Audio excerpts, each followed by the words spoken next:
Artificial intelligence technology is a sticky and key issue in the ongoing writers and actors strikes against the studios and content providers.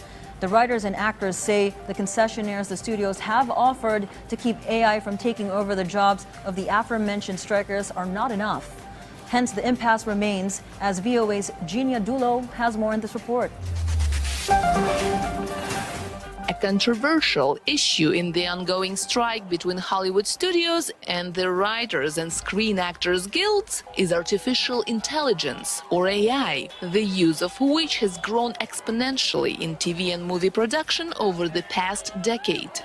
The idea that somebody could take that ownership of yourself away from you, that's just very frightening. Had actually forced people to go in those rooms and get scanned, or else you don't get paid for the day. Now AI can actually do art, and that basically, if it doesn't frighten you, it should. Bargaining for TV and movie studios, the Alliance of Motion Picture and Television Producers, or AMPTP, says it agreed to fair compensation when a digital replica is made of a performer. But the Screen Actors Guild, or SAG-AFTRA, says AMPTP is offering background performers pay for 1 day of work in exchange for the rights to their digital likeness for the rest of eternity with no compensation. AMPTP denies that allegation, saying the claim that the digital replicas of background performers may be used in perpetuity with no consent or compensation is false. At the recent Comic-Con convention in San Diego, AI was a major topic of discussion. Tim Friedlander, the president of the National Association of Voice Actors, or NAVA, said because AI can easily replicate human voices,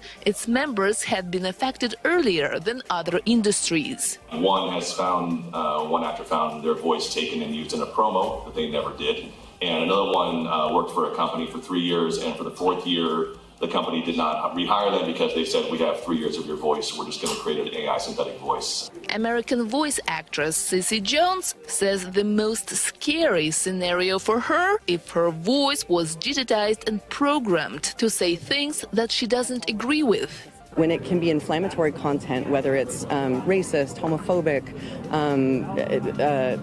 NSFW, pornographic, right? Things that I would never say. Duncan Crabtree Ireland, National Executive Director of SAG-AFTRA, which is leading strike negotiations with AMPTP, worries that actors could unknowingly give studios consent to use their images or voices.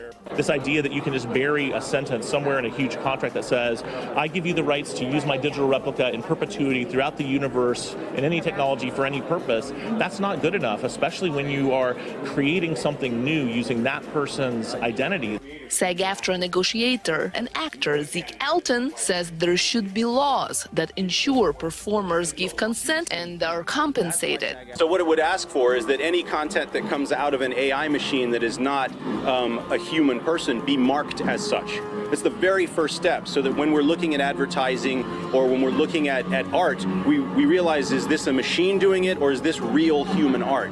When SAG went on strike in July, it joined Writers Guild of America members, whose contract expired in May, freezing production of scripted shows and ensuring that TV and film fans will have to turn to reruns for their entertainment fix.